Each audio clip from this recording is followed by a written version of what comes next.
Hello. There you are. Nice to see you. I know. Been a while. Holidays, travel, blah, blah, blah. No excuses. Been far too long since we sat here together at my kitchen table while I read you a story. Many have requested a Christmas story, and I'm happy to say that after going through the archives, well, I'm not happy to say that there is none. I haven't written a Christmas story.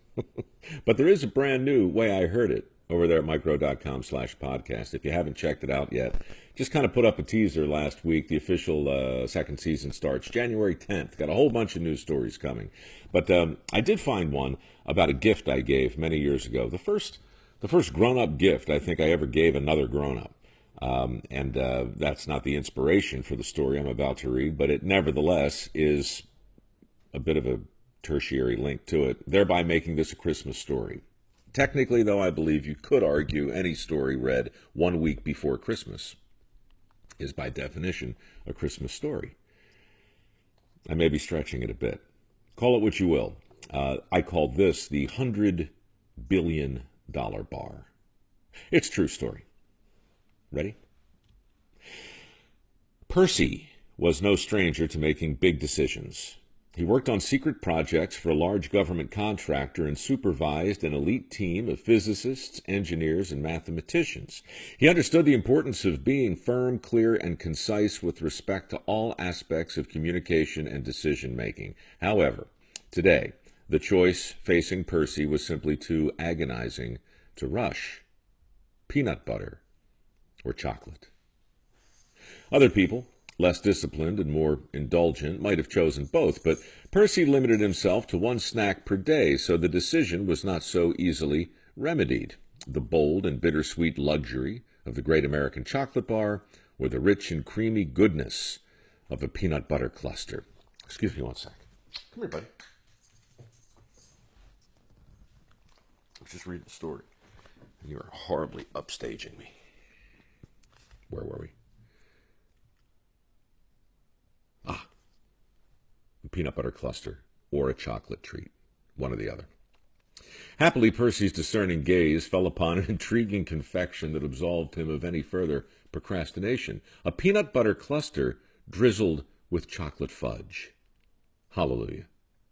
Percy slid his nickel across the counter, wrapped his treat in a napkin, and slipped the tidy bundle into the front pocket of his new suit, never knowing the nickel that he'd just spent would reveal a strange and powerful force in the universe, incubating, in fact, in the heart of Percy's laboratory.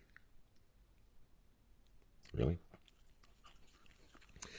The team was already hard at work by the time Percy arrived, and the experiments were progressing ahead of schedule. The technology being explored on this particular day had the potential to allow a more accurate prediction of weather patterns and provide a better way to monitor sea levels. The test results were encouraging, and by mid-afternoon, Percy was starting to feel like the technology in question was far more significant than anyone had realized. He was also starting to feel like it was time for a snack. A bit early, maybe, but why not? The comforting weight of his confection had been a reassuring presence all day, and really, what was life, after all, without the celebration of small victories?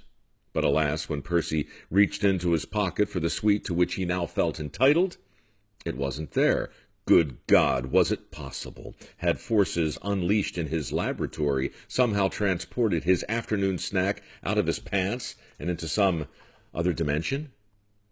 Well, sort of. In the restroom, Percy stood before the full-length mirror and assessed the damage.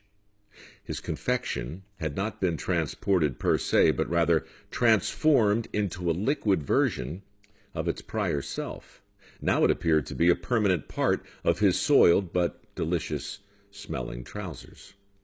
The question was why? Why did Percy's chocolate treat melt in his pants and not in his mouth? The laboratory was warm, but not hot. Could his own body temperature have wreaked such havoc on the unsuspecting bonbon? Unlikely. And that is when the light bulb went off. After a few more quick but definitive tests involving popcorn and a raw egg, Percy had the answer and convinced his bosses to file a joint patent. 2 years later, the first prototype emerged. It stood 6 feet tall and weighed 750 pounds. It also cost $52,628 in today's money, which is precisely why nobody bought one. A year later, Raytheon would call it their greatest commercial failure of all time.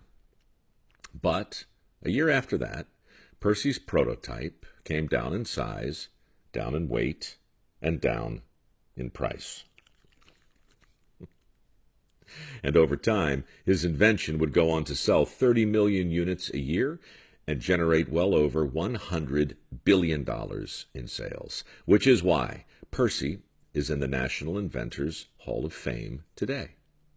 It's tempting, though, to ponder Percy's place in history, as well as the fate of countless leftovers had he chosen for his afternoon indulgence on that fateful morning in 1945 an apple, or a pretzel, or a sensible bag of peanuts, because those treats react differently to the invisible force he accidentally discovered. Almost. Today, it's Percy's brain that gets all the credit, but ultimately, it was his sweet tooth that transformed kitchens around the world, and a single nickel traded for a mouth-watering confection that led to the invention of an oven that relied not on gas, but on the invisible power. You give up? Of microwaves. Anyway, that's the way I heard it. Are you happy? You've upstaged me once again. The microwave oven. I was 18 years old, and I gave one to my mother. First microwave oven she'd ever had, and I gave it to her for a Christmas present. I think she still has it. It sounds like a chainsaw now when you turn it on. And it's probably filling their condominium with God knows what. But anyway, yeah. Yeah, so Merry Christmas if I don't talk to you between now and then. The way I heard it, new episodes without the dog, starting January 10th. In the meantime, Merry Happy. Final words from you? Disgusting.